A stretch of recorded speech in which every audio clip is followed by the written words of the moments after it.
아멘. 사도행전 1장 6절에서 14절 말씀, 마가의 다락방에서 있었던 일에 대해서 말씀을 드리려고 합니다. 오늘 성령 강림주일이잖아요.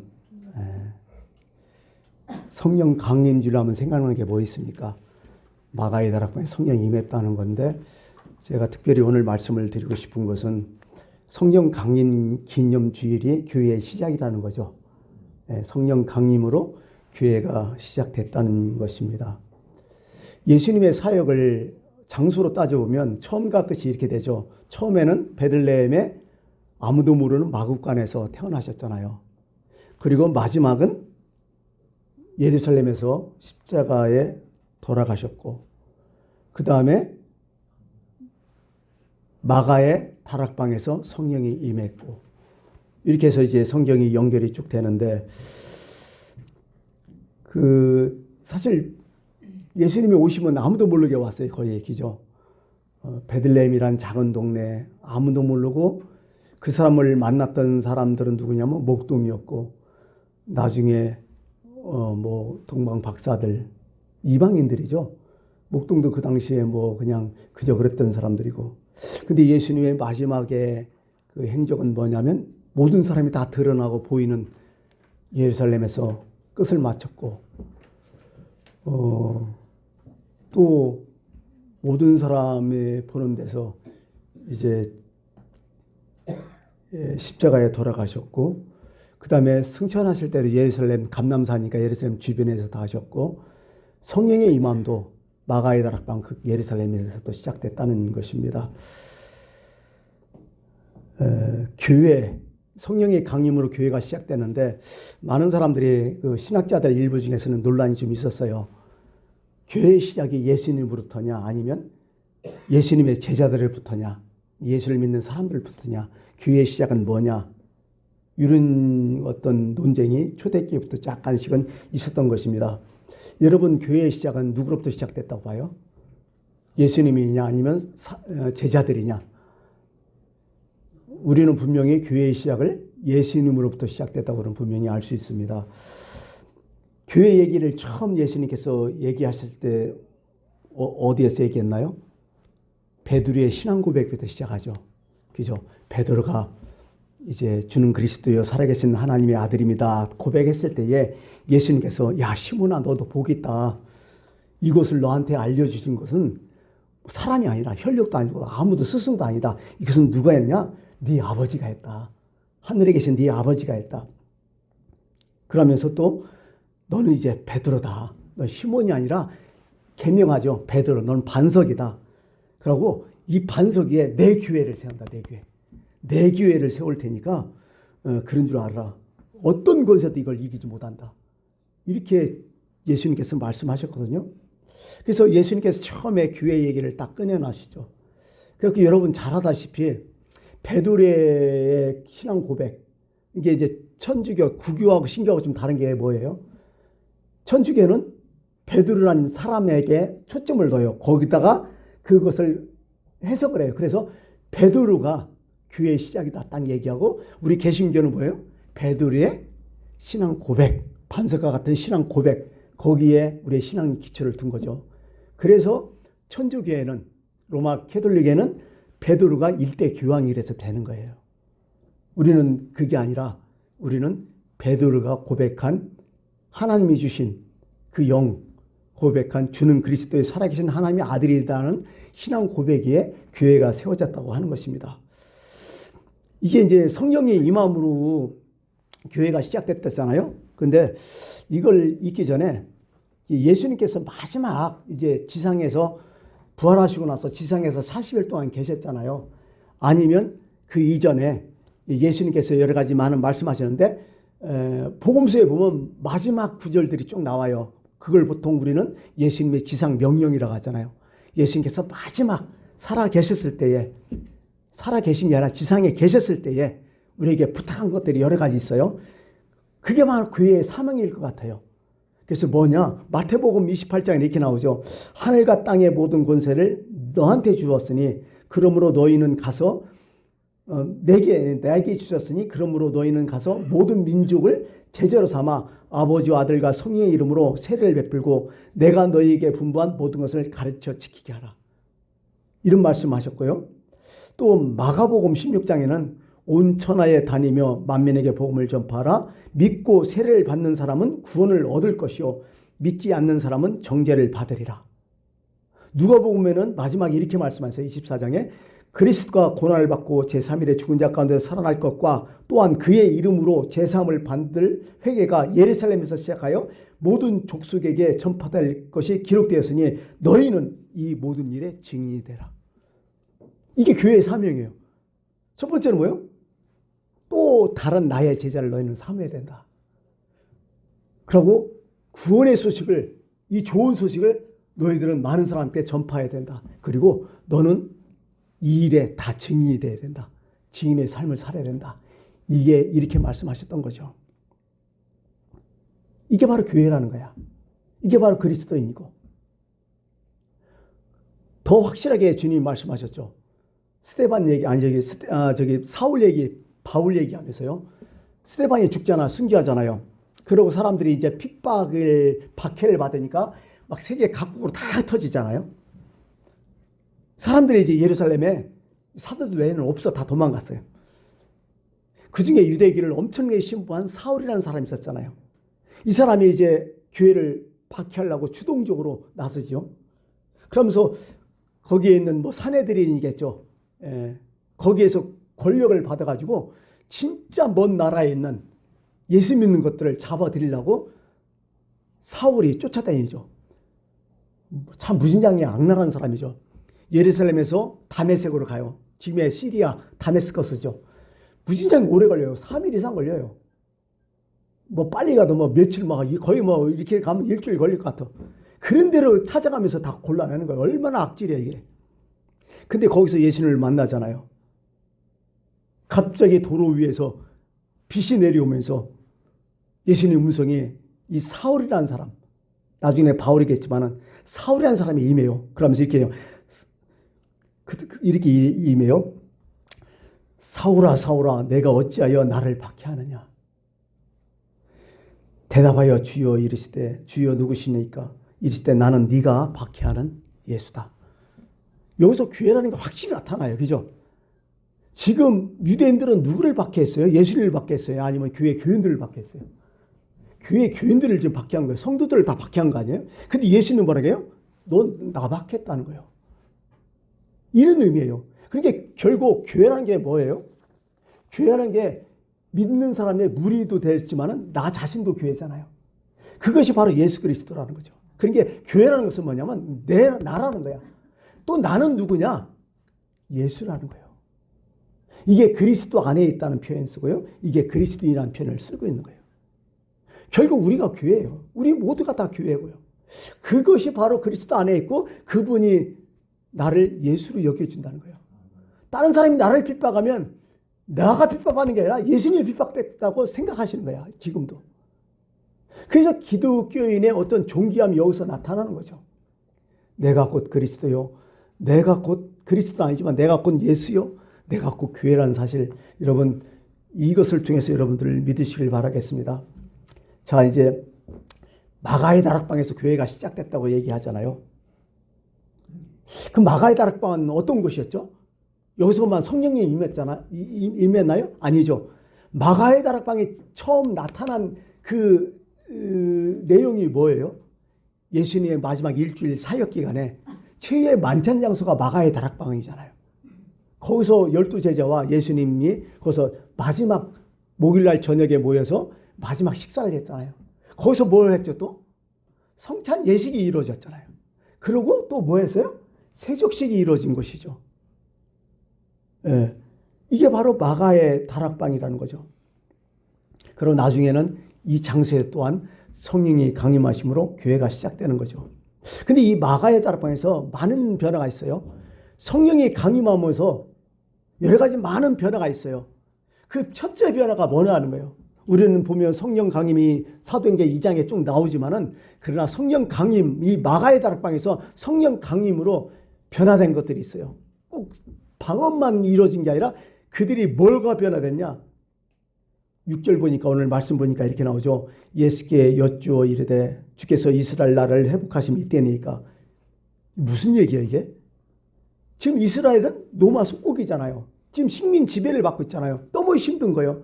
그러니까 이들이 늘 꿈꿨던 건 뭐냐? 자기 민족의 회복이야. 내가 잘 사는 거야 결국. 나와 나의 주변 문제야 항상 예수님 쫓아다닐 때. 지금 우리나라 좀 해방시키니까 언제냐는 거예요 지금 계속. 아마 예수님을 쫓을 때부터 예수님이 승천하기 전까지 계속 물었던 것이 바로 이 문제야. 정말 끈질겼어요. 아무리 예수님께서 뭐라고 얘기해도 내 문제가 가장 중요한 거야. 남이 뭐 암이 걸렸든 뭐 신경 안 쓰고 지금 내가 당장 손톱에 가시가 아픈 게 더 중요한 거야. 이거야 사람은. 그 어쩔 수 없잖아 사람이. 이 문제죠. 이게 정말 깨지지 않았어요. 이때 예수님께서 뭐라고 대답하십니까?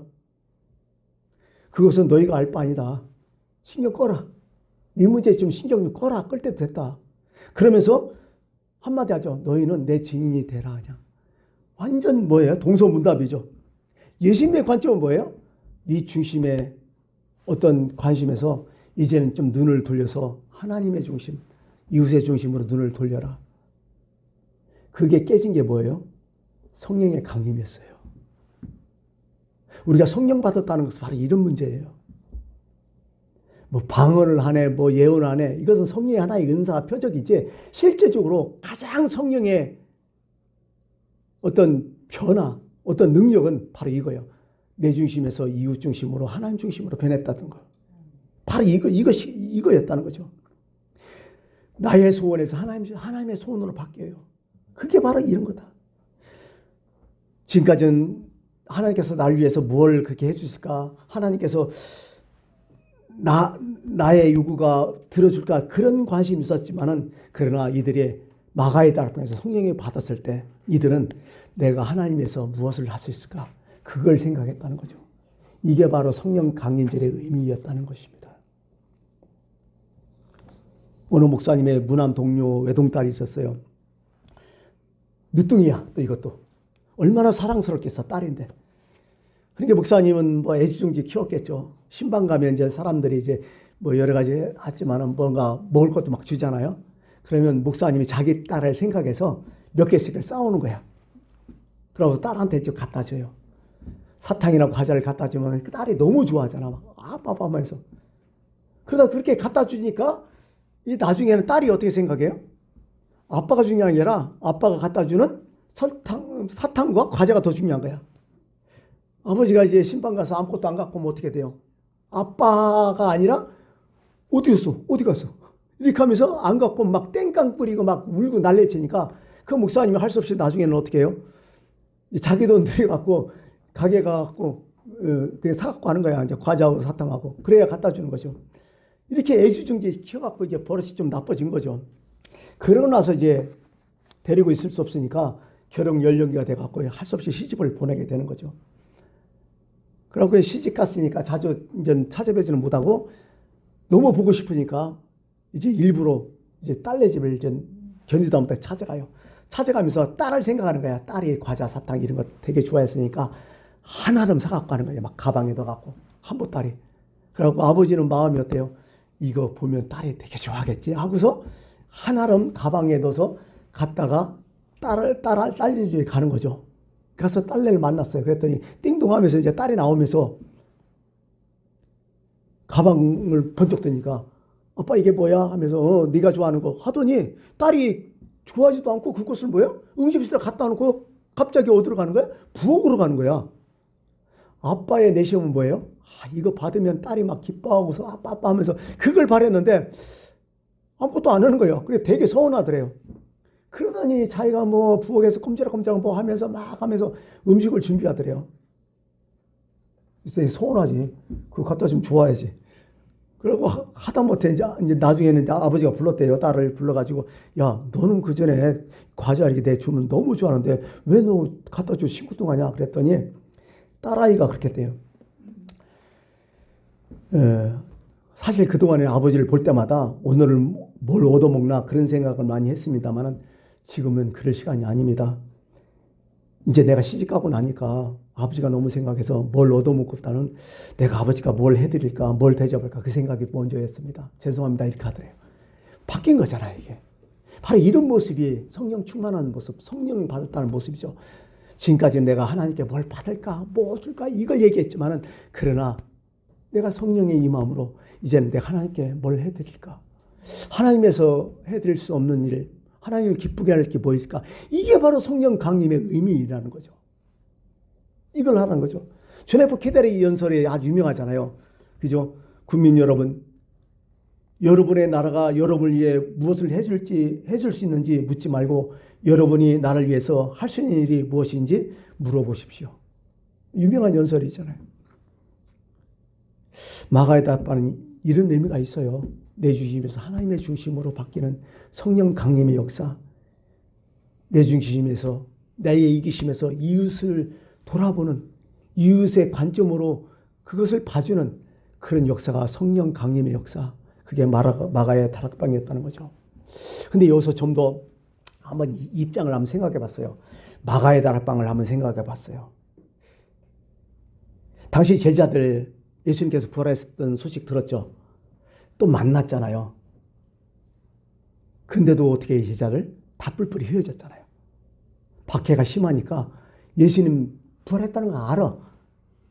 그럼에도 불구하고 이상한 이만큼 자기 갈 곳으로 다 가버려요.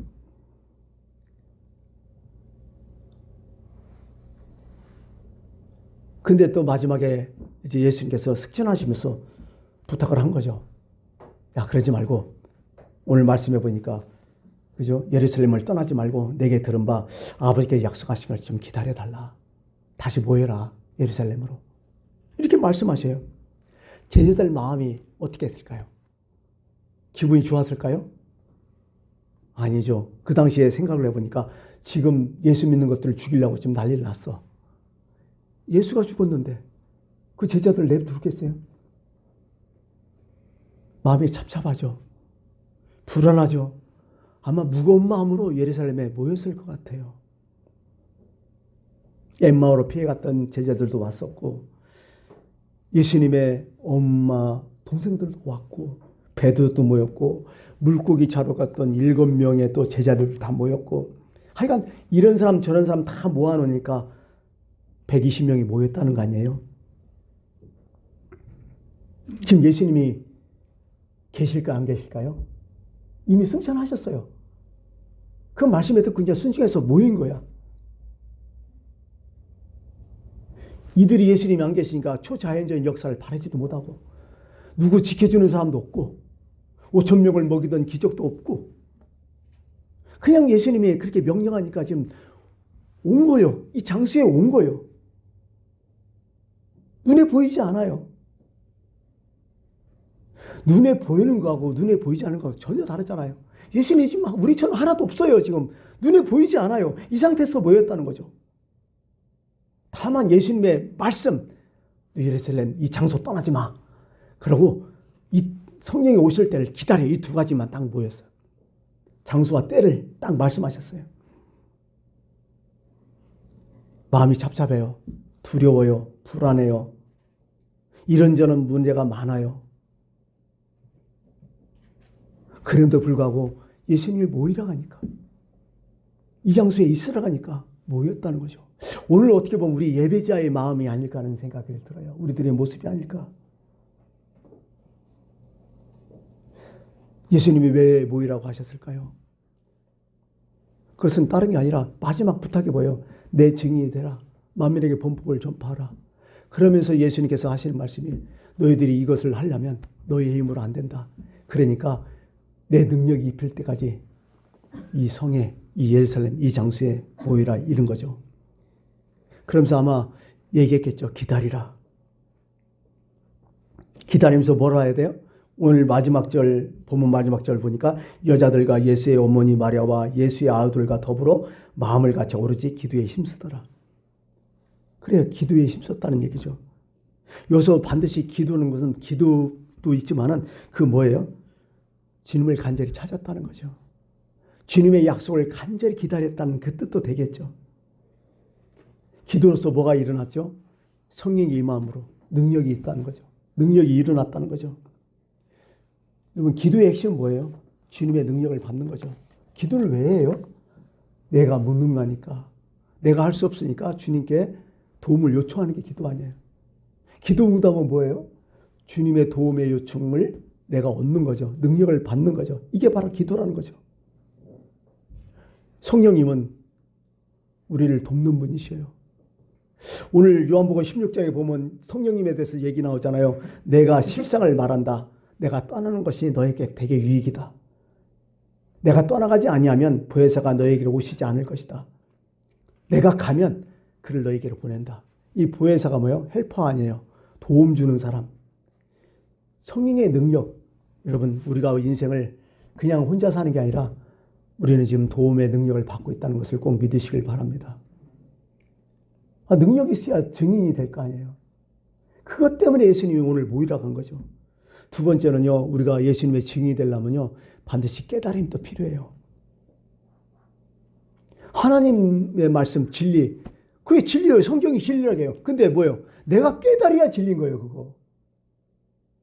보편적으로 성경이 진리라는 걸 다 알아요. 하나님 말씀이라는 걸 다 알아요. 근데 내게 주시는 말씀, 내게 정말 콕 박히는 말씀, 그 말씀으로 내가 나한테 변화주는 말씀이 반드시 있어야 된다는 거죠. 이게 너무 중요한 거죠. 십자가 사건이 이때 깨달아져요. 십자가를 생각해 보니까요, 빌라도의 모순된 재판들, 가만히 보니까 또 12제자 중에서 가룟 유다의 사건들, 여러 가지 그냥 정말 얽히고 설고 왜 예수님이 돌아가셔야 되는지 이게 너무 몰랐던 거야. 예수님이 계속 그렇게 말씀하셨지만은 제자들 마음에는 안 박혔던 거야. 이게 이해를 못했던 거야. 근데 성령이 마음으로 이게 이해가 돼버리는 거야. 유다의 사건이 오늘 말씀 보니까 성서적 해답을 얻어요.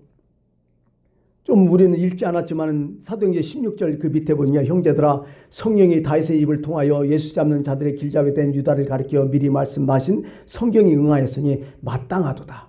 29절에 유다는 이 직무를 버리고 제 옷으로 갔나이다. 그때 깨달아지는 거야.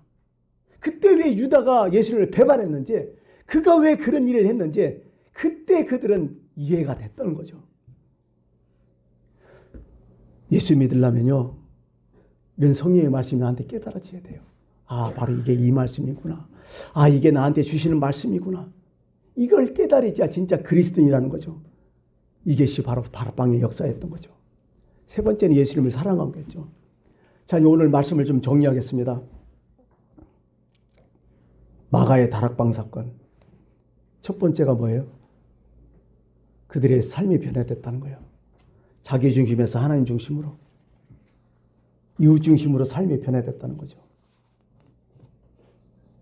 또 말씀의 교통이 이루어졌다는 거죠. 그 말씀이 바로 나에게 향한 말씀이었구나. 그 말씀이 나에게 주어진 말씀이었구나. 그러면서 거기서 큰 용기와 담력을 얻는다는 거죠. 우리의 지금 마가의 다락방은 어디입니까? 바로 교회가 아닙니까? 보통 교회는 모이는 교회, 흩어지는 교회라고 보통 얘기하잖아요.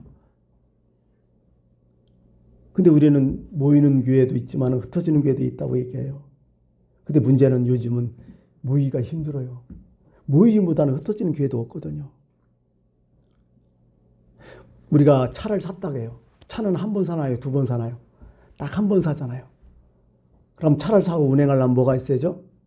기름을 넣어야 하잖아요. 기름은 어떻게 해요? 다르면 계속 수시로 넣어야 돼요. 성령 세례는, 마가의 다락방의 성령 세례는 내가 차를 산 거나 같은 거예요. 내가 차를 한 번 딱 샀어요. 그러나 성령 충만은 계속 우리가 넣어야 된다는 거죠. 오늘은 성령 세례를 받기 위해서 온 게 아니라 우리는 성령 충만함을 받기 위해서 왔어요. 어떤 분은 그래요. 교회가 주유소와 같은 것이다. 자꾸 모여서 하나님의 말씀 듣고 영적으로 충만함을 채워야 된다. 하나님의 능력을 더 인프해야 된다. 매일같이 우리는 그래야 된다. 이런 말씀을 합니다. 여러분, 오늘 마가의 다락방에 모였던 제자들, 예수님이 승천했어요. 보이지 않아요. 답답해요. 불안해요. 괴로워요. 문제가 많아요. 어떻게 할지 몰라요. 그러나 120명이라는 제자들은 예수님의 말씀을 그 하나 믿었어요. 이 장소 떠나지 말라. 때가 있다.